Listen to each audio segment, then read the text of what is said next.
Hello, everybody. Welcome to the Buckeye Weekly Podcast. I am Tony Gerdeman, here as always with Tom Orr. Tom,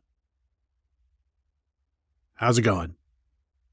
Oh, Tony, on the morning show for Tuesday, you and I talked about this crazy month of news in Ohio State football and players coming back and transfer portal additions and all that kind of stuff. Today, Tony, I regret to inform you, we're going to be talking about the dark side of college football. It turns out, Tony, that NIL is a thing that is happening. It could be happening in your neighborhood, Tony.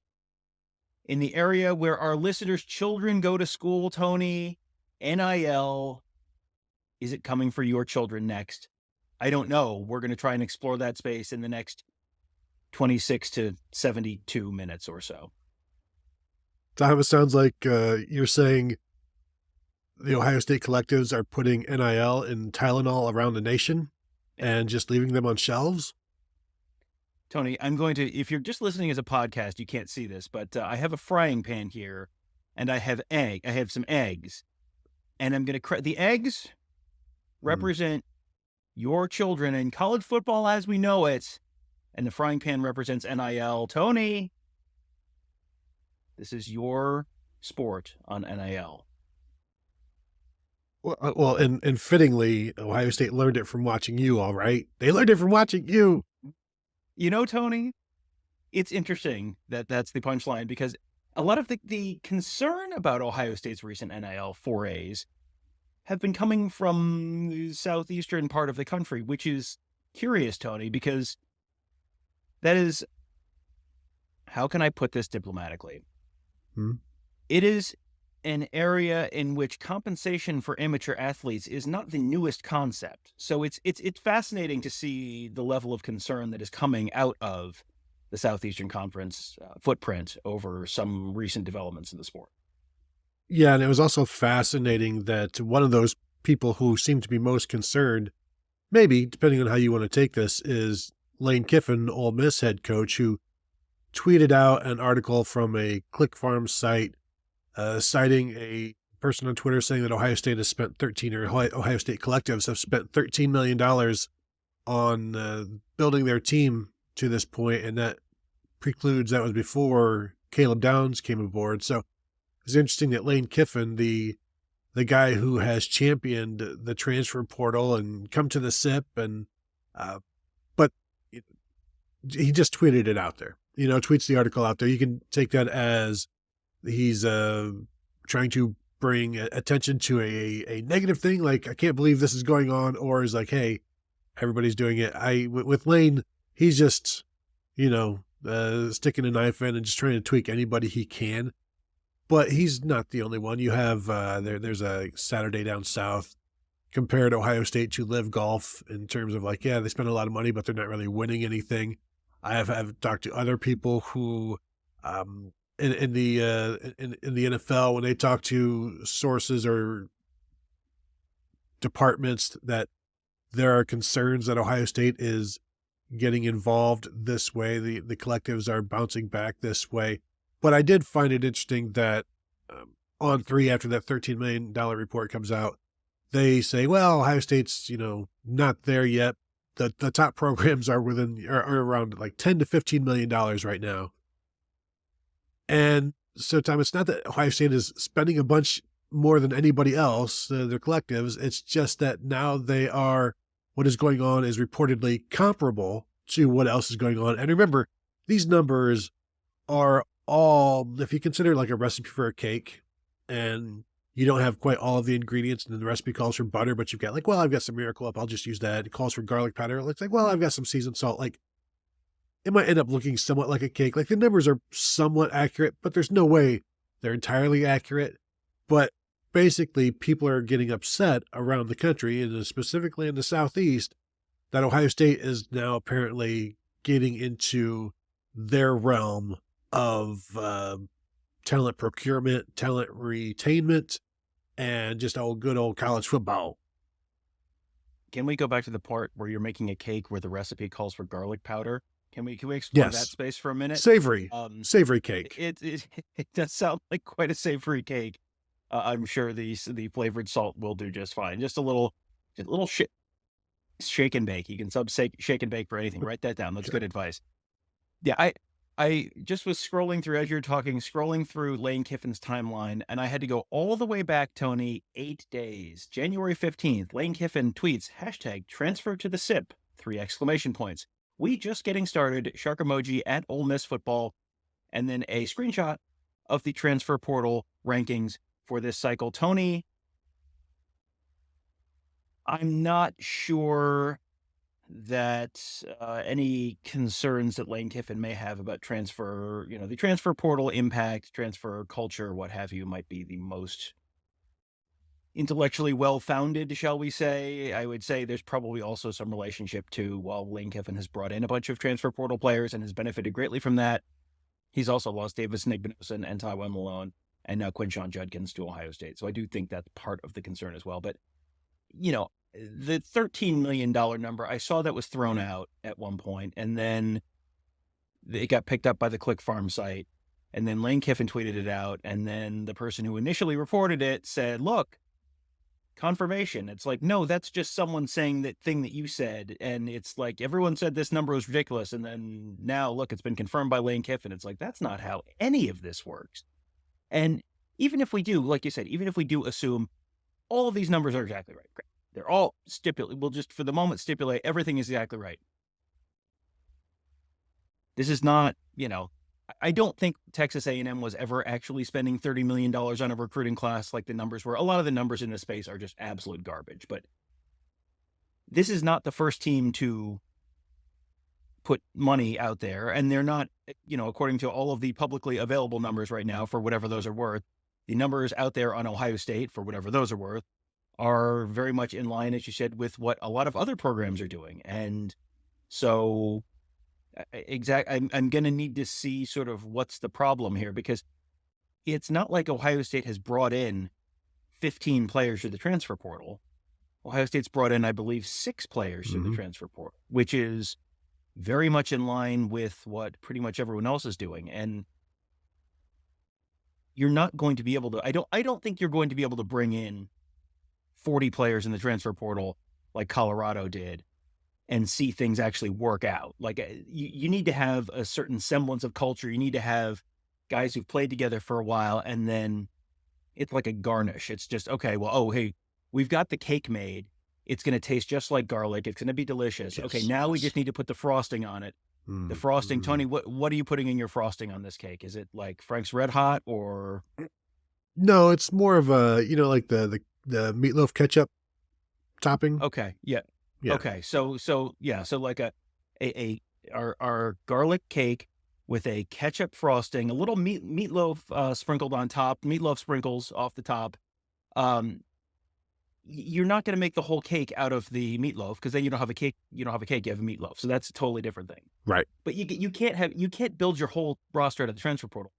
You're supplementing out of the transfer portal. And what's amazing to me about this is all the programs that are complaining about this right now, or the national programs that are complaining the loudest about this right now, whether it's coaches or fan bases or websites, whatever, are all the ones that have been doing this for the last few years, just like Ohio State has been. This is not like a brand new thing for Ohio State. They're just doing it a little better now than they were before. Yeah, and the 13 million is the exact number that Ryan Day said a year ago that Ohio State would need to keep everybody, and more than a year ago, in terms of operating and keeping everybody and then keeping up with everybody. So this is Ohio State's attempt to keep up with everybody.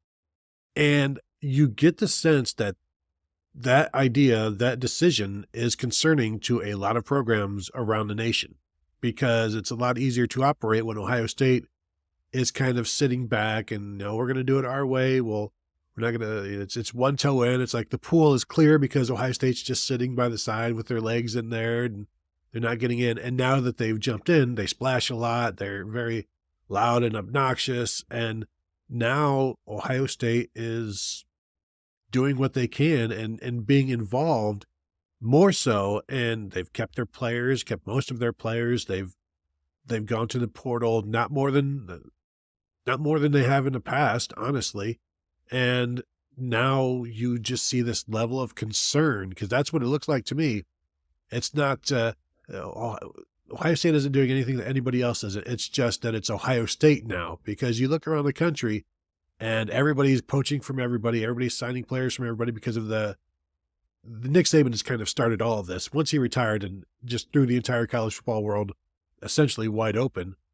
But the fact that Ohio State is securing their own players, landing a couple of the nation's top transfer portal people, that has honestly rankled a bunch of people. And I think it is a big concern now. I don't want to say awoken some sort of a giant, but the nation, the Southeastern Conference, the people in the Southeast, people, the other college football powers liked it a lot better when Ohio State wasn't this invested in being invested.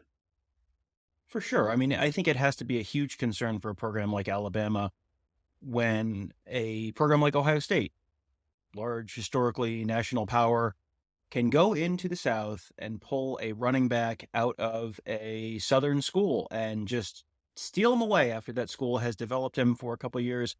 And that running back's name is Jahmyr Gibbs, and he went from Georgia Tech to Alabama. And boy, for a program like Alabama to be able to take a position, a prominent offensive player away from another program right at their level, and be able to just plug him into their lineup, and boy, just no repercussions at all. And that player's name is Jameson Williams, and he went from from Ohio State to Alabama. And oh boy, it is going to be devastating for the future of the sport of football. And it feels like this is a, the old me reaping, me sowing tweet, where it's just, me reaping, ha ha ha, or me sowing, ha ha ha, me reaping, oh, this is terrible.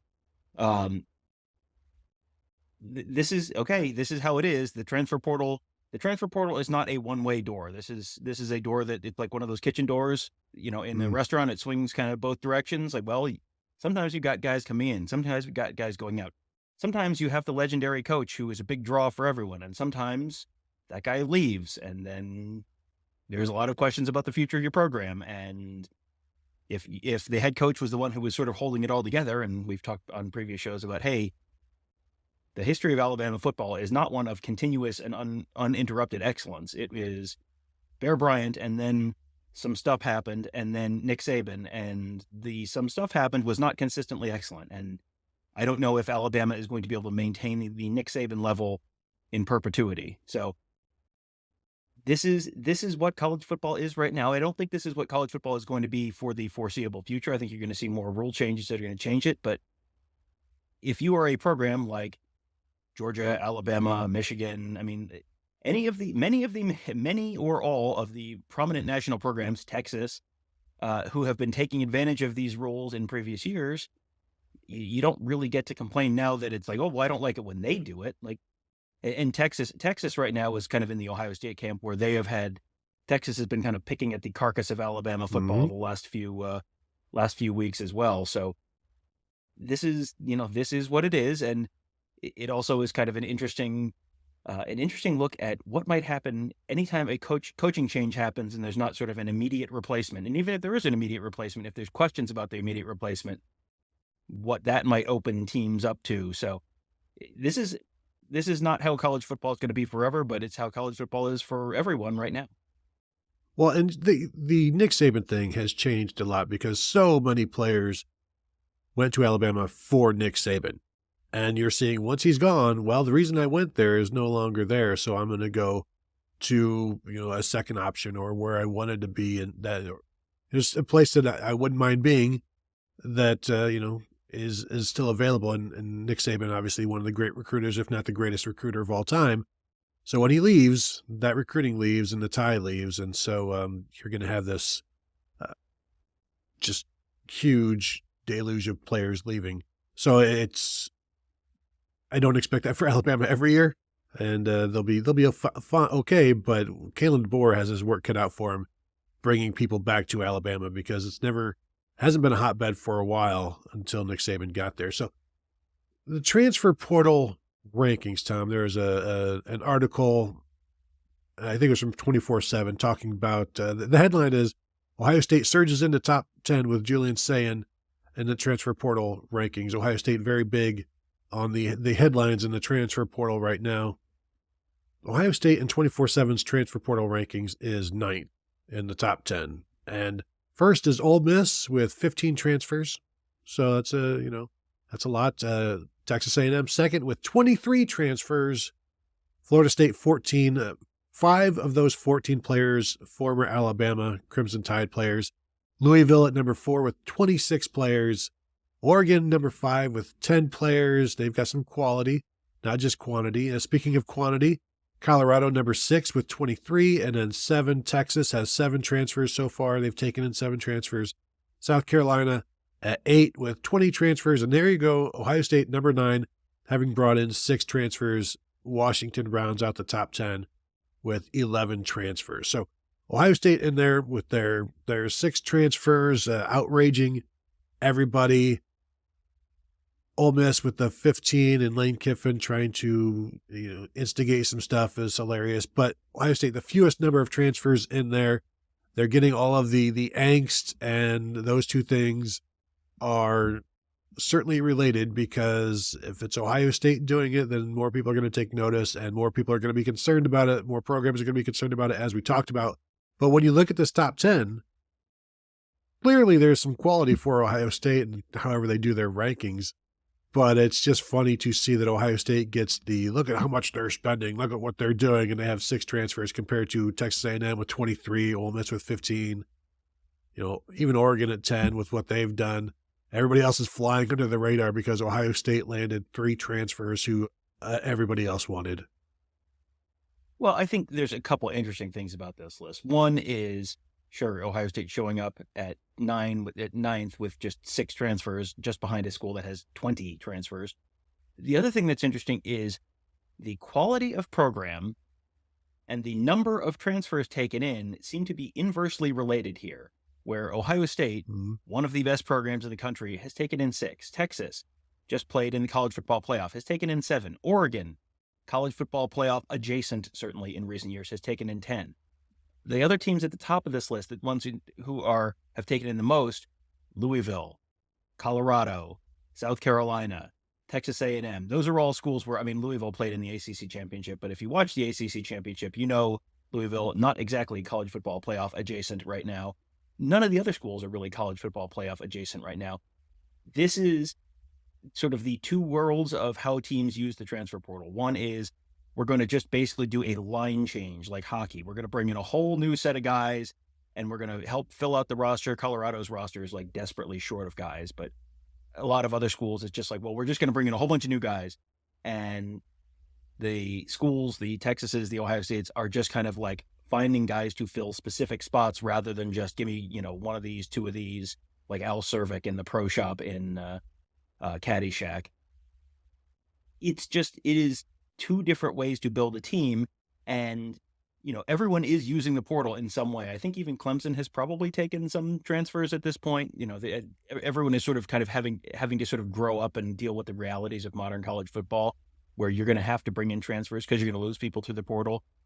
So there's just kind of 2 different ways to do it, and I find it very difficult to believe that the school bringing in 6 transfers is the one that's going to ruin college football, and this is going to set college football back for decades, and this is the worst thing ever, and it's going to completely upset the balance of power in the sport, which, how many of the teams complaining have brought in at least 6 transfers in previous cycles? I'm going to guess virtually all of them. Yes, Tom, if there are any complainers who have brought in fewer, then let them stand in front of everybody and tell us how all to do it, and to do it properly and with gentlemen's handshakes and gentlemen's agreements like back in the days of the 90s and early 2000s. Something we have said from the outset of NIL, and we've had shows on it, we've titled shows about this, NIL is not going to buy you a championship. You can't buy a championship with NIL because it takes more. Talked about, you need culture. And in this case, in landing Caleb Downs and Julian Sayin, those are prior relationships with the Ohio State coaches that led to them coming to Ohio State and to being an option to come to Ohio State. none of those guys are at Ohio State right now if Nick Saban doesn't retire. So this isn't Ohio State going out and just willy-nilly. These are prior relationships that came in, and Ohio State recruited Julian Sayin. Even when he was committed to Alabama, he stuck with Alabama, so they went and moved on to Aaron Noland. Caleb Downs was a signing day thing. We talked about it on the live show, signing day live show last year, and we did like 8 hours, and I think 4 of those hours were talking about Caleb Downs, possibly, what's going to happen if I remember correctly. But when we've done these shows in the past, and I even remember tweeting one out, and I think the question, the title of the show was like, can you buy a championship with NIL? And Brian Hartline either quote tweeted it or replied with no. And so this is how Ohio State views about it. But as you said, Tom, what you can do is supplement. And that's what Ohio State did with Justin Fields. That's what going and getting Trey Sermon. I think the outlier may be Quinshon Judkins. Like that was a surprise because where was the prior relationship? But through all of this, what I want to reiterate, Tom, something we also talk about, there are no banners for winning the offseason. Whenever I'm tweeting or you're tweeting or we're talking or reporting about what Ohio State is doing, you'll have people underneath commenting like, good job on your offseason championship. There's no such thing. This is just talking about what's going on. And things are good for Ohio State right now, but obviously what happens in the fall will determine how things go. But I want people to realize Ohio State had 5 transfers at this point last year. They've got 6 now. The reason they have 6 is because they had to replace their quarterback, so they had to go get a quarterback. So Ohio State's not doing anything that they haven't done in the past in terms of looking. It's just, I think the targets there have been more targets out there. There have been guys that they've wanted more, and then obviously the influx of capital to like, okay, we're going to go do this. But I think these are just circumstances that Ohio State is taking advantage of. But it's also, again, you're not going to buy a championship, Tom, but what they have done to supplement that. And when I say buy a championship, it helps to keep your players. That's, I think, the most significant thing here is they're not starting from ground zero. Well, and I think we're going to get to that a little later on in the show, that there is a model they are following here, Tony, in terms of bringing back, using NIL to help, if guys are sort of on the fence about whether to leave for the NFL or not, to get them to come back for one more year. And a year ago, that was viewed as an inspirational model, and now that's going to be the death of college football. But, again, that may have to do with which foot the shoe is on in those particular cases. There is no banner for a January national championship. January national championships are even less meaningful than September Heismans. And we see, we spend a lot of time making fun of whoever the quarterback of the month is in September, where it's like, oh man, this guy has come. Kenny Hill, Tony, the next Heisman winner, any minute now, he's going to win that Heisman trophy. At least in September, you're playing actual games. You're not winning anything. You're not accomplishing, you can't win a championship in January. I think you maybe can lose a championship in January. Maybe this isn't a little bit of an update on the old, you can't win a national title in the spring or during summer camp, but you can lose one if you're not focused, if you're not getting done the stuff you need to get done. If you are losing a bunch of your big pieces in January, I think Alabama has probably lost the national championship in January this year. Ohio State probably can't win it, but Alabama could lose it if they keep losing guys the way they have. So that's, I think, a little bit of perspective there. As you said, there are no banners for January. There are no banners for the offseason. But you're putting yourself in a position for that. And, Ohio State, as you said, lost its quarterback. Will Howard is not at Ohio State, probably, if Kyle McCord is still at Ohio State. You're probably, maybe he is. Maybe they decide they need to go out and supplement the quarterback room. But the fact that Ohio State lost its quarterback was one of the driving factors, certainly, in bringing in a new quarterback. And I think also one of the things that makes Ohio State maybe a little more attractive to a Quinshon Judkins, where there might not have been an existing relationship, is all those underclassmen coming back. So you're not coming to Ohio State and playing with a bunch of unknowns or a bunch of question marks. This is a team that was one drive away from beating the eventual national champions in each of the last 2 seasons. So it's not like Ohio State is a million miles away from winning a national championship. And you see the sort of flood tide of these underclassmen all coming back, that's not a hard, that's not a hard sell to get someone to jump on board with that. So, and using NIL, I don't know exact numbers on every single player, but I think it's probably safe to say Ohio State has spent more in terms of bringing guys back than anything else. And whatever, this year's NIL portal or this year's portal additions might bring in ultimately an NIL. The bulk of the attention, the bulk of the focus, and the bulk of the numbers is guys coming back and having JT Tuimoloau and Jack Sawyer and Lathan Ransom and Jordan Hancock and Denzel Burke and all those other guys come back for another year. That's I think where a lot of that focus has been. And that's you're supposed to be keeping your core development and not purchasing championships, Tony, right? Is that the thing? That's supposed to be the thing you're supposed to do, right? That is the thing you are supposed to do. But don't bring so many guys back.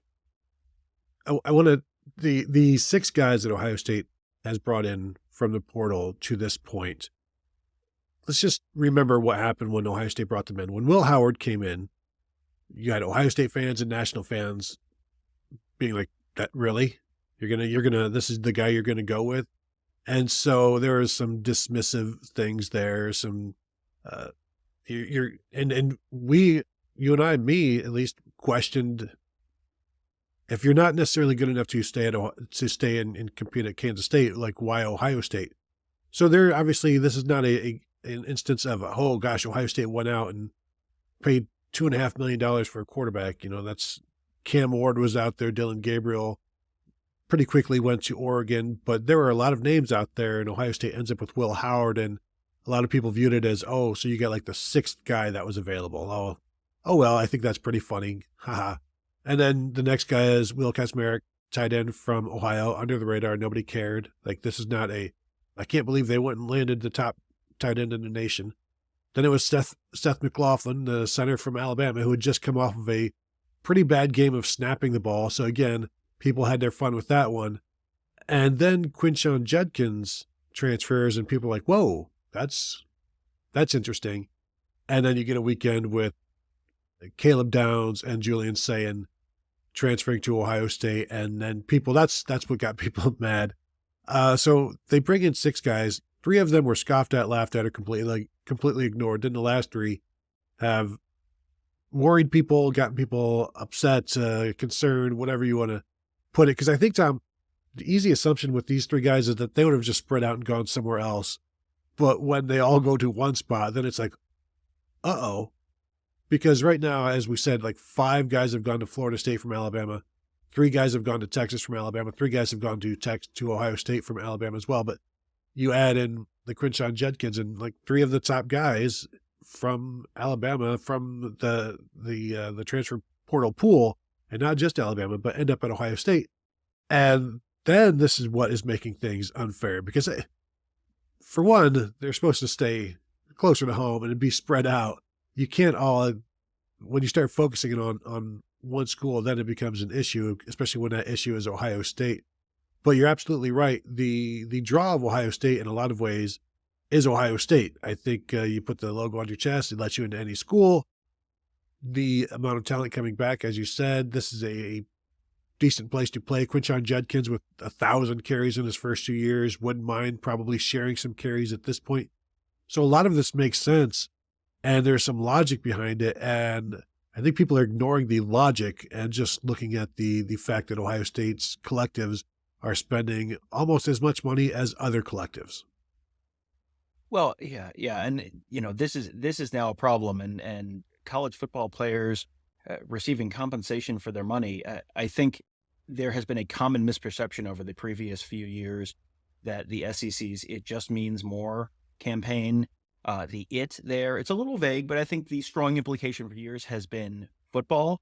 Actually, Tony, not many people know this, but the "it" is actually compliance. That is what the SEC finds its passion in. Strict interpretations of rules, not just letter of the law, but spirit of the law. And really, Tony, it's supposed to be about amateurism and, oh boy, and respecting each other and not taking people from each other's teams. And that's not what college football is all about. Never mind the Jahmyr Gibbs behind this door, or the Jamison Williams behind. That's not what this is about. This is about respect and seeing it through and earning a degree from a fine Southern institution like the University of Alabama. That's what this is all about. So, and just so in case anyone was concerned about, what does the it in the it just means more, that's what it's about, compliance. Historically too, that's always been a real passion of the folks down south. This is a very specifically kind of, it's weird how specifically, like, this is a problem right now. It has not been a problem until now. This specifically is a problem. And like I said, it's honestly a little weird to me that Florida State has not been looked at as, well, they got 5 guys from Alabama, so why is that not a problem? Because it's not like Florida State was, until Jordan Travis broke his leg, a very legitimate national championship contender this year. And, I'm not going to relitigate the should Florida State have gotten into the playoff or not conversation, but it's not like Florida State was a million miles away from getting into the playoff and adding talent like that in the league that they're in.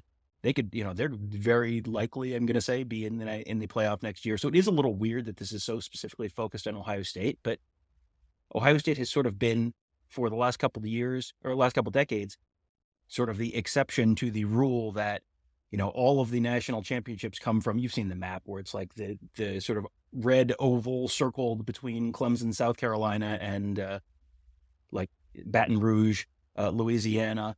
And it's like all of the national champions except for one have come in this circle in the last 20 years. And, now Michigan has won 1 now. Ohio State's won 2 since 2000 and, I guess USC over that year. So I remember it was 15 years or whatever this period was, but it's like Ohio State and Michigan are now the 2 that have won 1 outside of that small region. And it's like, no, you can't do that. We're the ones who get to win the championship every year. You don't get to have that. And,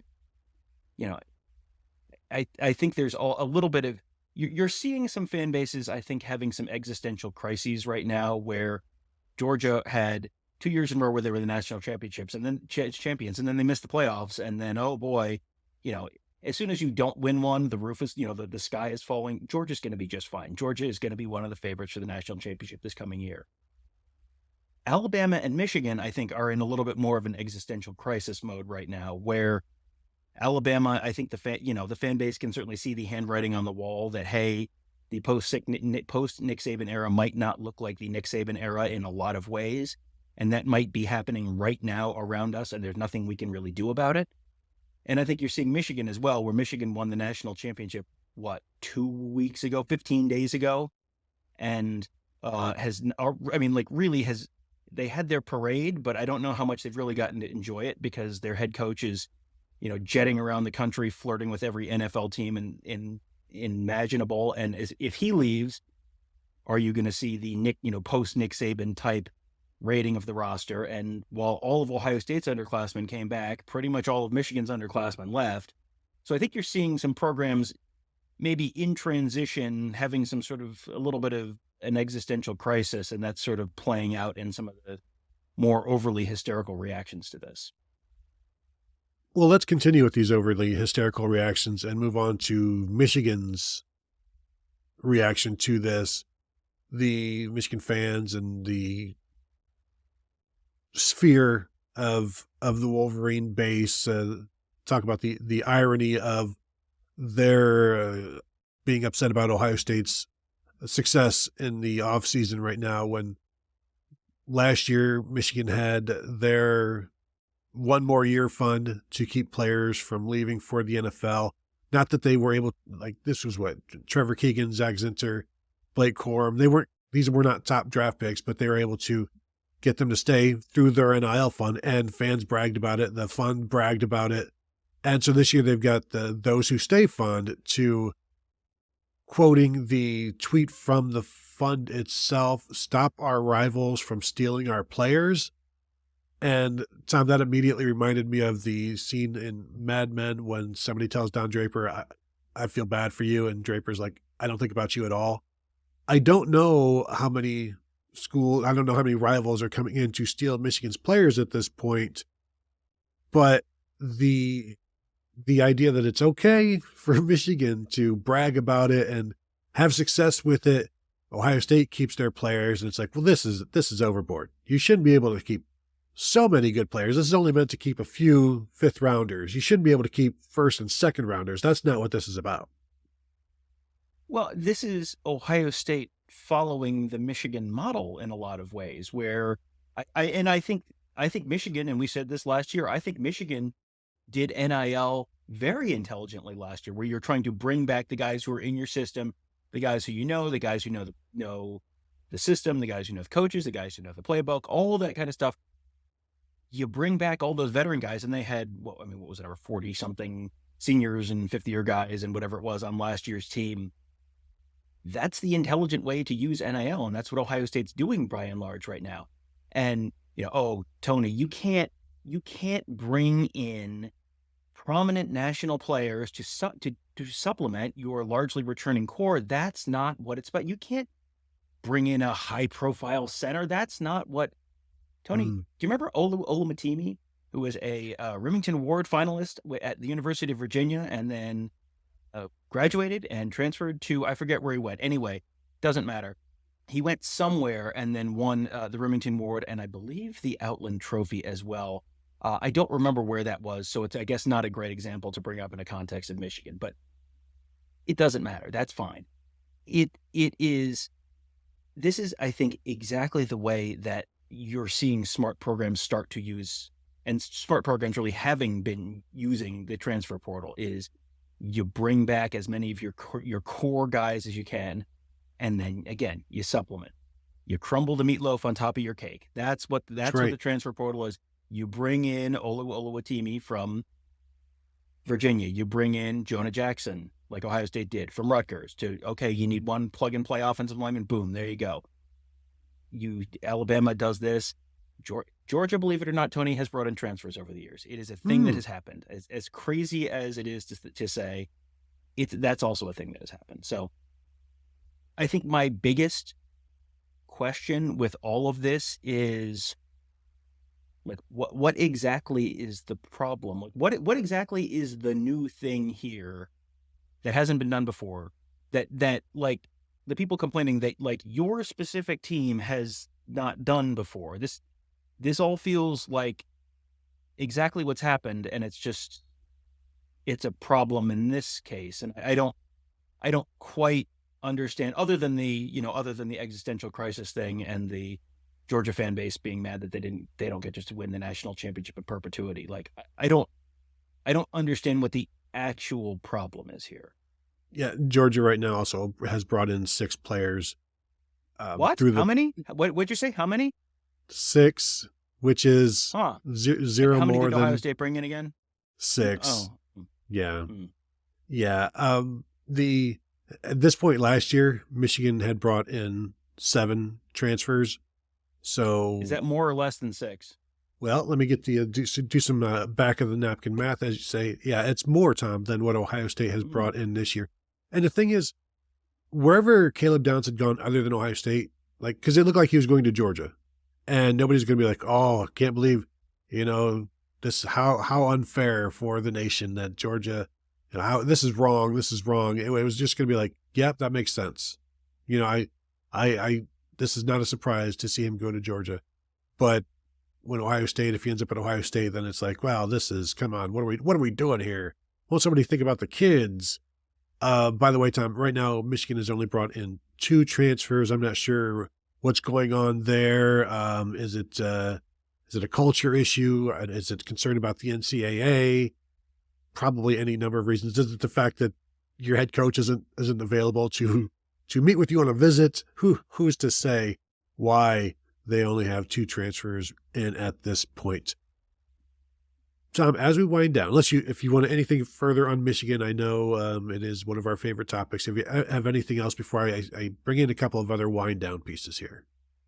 No, frankly, I think there's probably a whole separate show to do on Jim Harbaugh and the Michigan coaching staff and the future of the Michigan program. And it feels like that's a separate conversation. We should just wait, because he's had second interviews now with a couple different NFL teams. So, that's going to go one of 2 directions, and either he strikes out on the NFL for the 3rd straight year, or he leaves, and either one of those it has left them in this spot where you're in January and the rest of the college football world is out improving its roster and your coach is out, batting his eyes at NFL teams. And so that's fine if you do what Michigan did last year and bring all these guys back.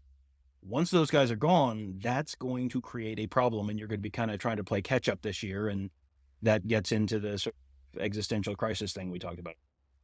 Yeah. So I do want to caution people. The analogy of Ohio State football program and the NIL, and you're seeing people talking about fully weaponized NIL fund, referring to the Death Star from Star Wars, Tom. I will remind people the Death Star got blown up. It destroyed a planet, but it did get blown up. And I'm wondering at this point, like if I put out a tweet saying, hey, if Ohio State is the Death Star right now, like what part of the program, what position is the small thermal exhaust port that can lead to everything blowing up? And I don't know what it is, but just before you go crazy with the analogy, fully weaponized, blah, blah, blah, fully operational, just know it got blown up by some moisture farmer, okay? That it was just in his little X-Wing, okay?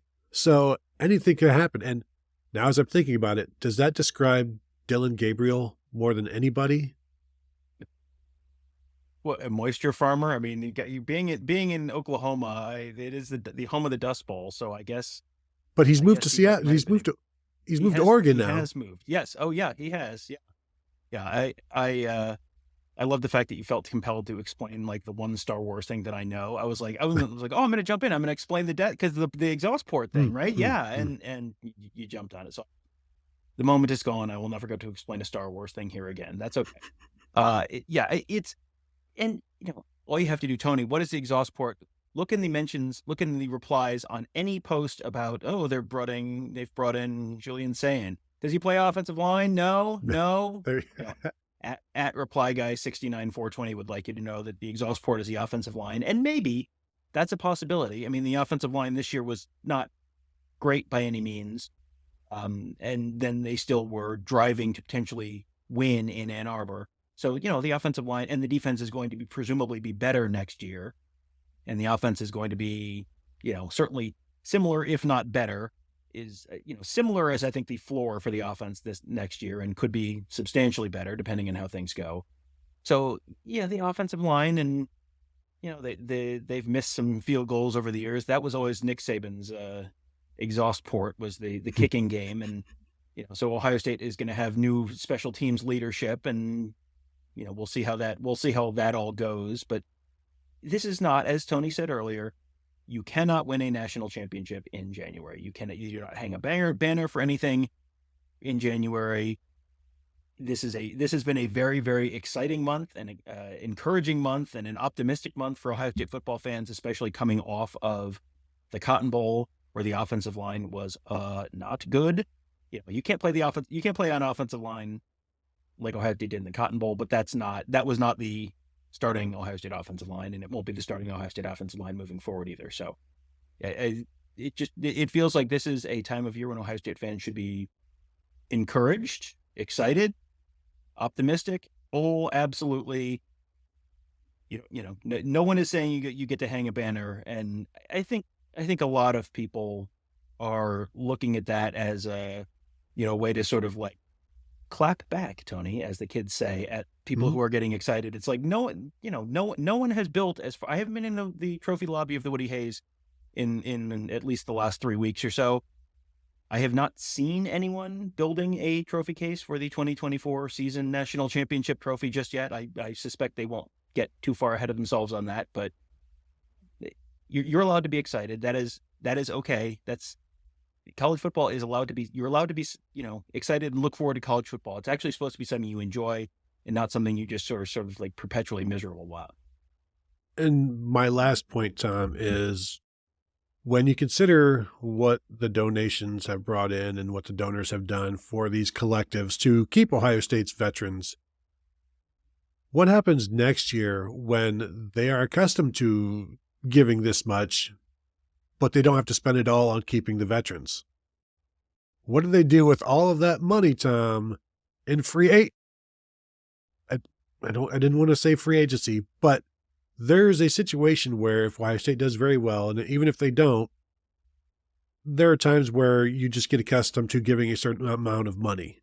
So if the donors that have given however much this year are just doing that again next year, and there isn't the junior class to hold at Ohio State, there's going to be quite the NIL fund available for players in the transfer portal. But again, as Ryan Day will tell you, they have to be the right players. It's just something to think about, perhaps, Tom, as we look forward to the next 12 months. Yeah, and I think there's an underlying point there, which is the good last 3 weeks does not mean that Ohio State is forever going to be the number one team in the country. No one is ever going to forever be the number one team in the country for the foreseeable future. That just, especially in the 12-team playoff era, you got to win too many games. You're asked to do more and more and more, and you've got to not have the one bad week or the one bad game. So, I'm not expecting a 4-time repeating national champion in the next decade or something, whether that's Ohio State or Georgia or anyone else. I think, Ohio State is the 2025 Ohio State season. I think it's reasonable to wonder, is that going to look something like Michigan, where not necessarily the head coaching drama, not necessarily the NCAA drama, not necessarily some of the other extenuating factors there, but you're losing all the guys who are coming back this year are out of eligibility next year. So then you're losing a bunch of those guys next year. So, what does 2025 look like for Ohio State? That's sort of an open question. And then the other piece of that, Tony, is what do the NIL rules look like 12 months from now? What is, what is that all going to be brought in-house in 12 months, in 18 months, in 24 months? There are changes coming again in NIL. Ohio State seems like they have done a good job of capitalizing on the current set of rules. What are those rules going to look like? How's that going to impact things in 12, 18, 24, 36 months?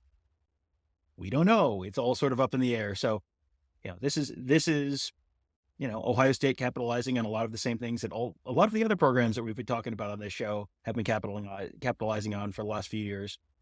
And then the game's going to change once again in the next year or two, and then you're going to have to figure out what's the best way to capitalize on that moving forward. And when we do have our Michigan show, we will talk about the lack of ability to capitalize on a national championship, which has been, we'll see the dividends that it doesn't pay down the road for them. My last suggestion, you're talking about this. I'm wondering, once it all comes in-house, and that's what I expect within the next year, it all comes in-house. And you know how, like, the Powerball will say, it's $840 million this week. There's advertisements. What if Ohio State just advertises, like, we've got $17 million in the fund? And, like, after somebody signs, it's like, well, we've got $16.42 million in the fund. It's like they're not enticing anybody. They're just telling people how much money is available. Is that there's nothing wrong with that, right? I'm sure, based on previous history involving state universities and transparency on such matters, I'm going to assume, Tony, that's a HIPAA or a I don't know, what are the other acronyms? Sherpa, I don't know. FERPA. Yeah, I don't know. Dave Burba, it's going to be a Dave Burba violation, I'm sure, Former of some Buckeye. sort. So, yeah, some sort of student privacy, something, academic something, voice trails off something.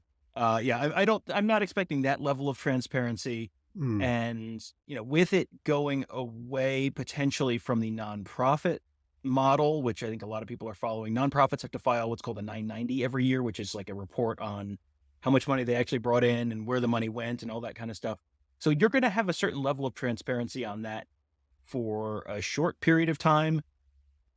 But as soon as it goes away from the 990 model, athletic departments are required to put out certain stuff.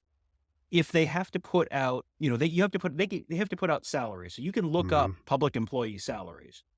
Like if you want to find out what your kid's third grade teacher is making in the state of Ohio, there is a database where you can look that up. But there is, I don't know exactly what the rules on that are going to look like, because the rules haven't been written on that yet. And, are they going to be considered public employees? Are their contracts going to be subject to FOIA, like the Ohio State assistant coach contracts are subject to FOIA? We don't know. Like this is all kind of unexplored, undecided territory we're looking at right now. So a lot of questions still up in the air. But I mean, the one thing I can say with a great degree of certainty, Tony, it's going to be interesting. It definitely is going to be interesting. And that will do it for us today. Remind you, please go ahead and hit the thumbs up on this video if you haven't. Should have told you that a long time ago. I apologize for that now. Of course, you can find us at youtube.com/Buckeye Huddle if you're listening to this and you want to watch it instead. Why wouldn't you? And you can always find us at BuckeyeHuddle.com. Become a member. There is still plenty going on. Go listen to Buckeyes Tomorrow Morning if you have not yet. As Tom and I go over the first 3 weeks of January, it's been ridiculous. And even if it slows down a little, it's still going to be pretty ridiculous because there is no off season during the off season. So find us at BuckeyeHuddle.com, become a member. We would appreciate seeing you there on the message board. We are there constantly. So thank you all for tuning in, and we will talk to you guys later.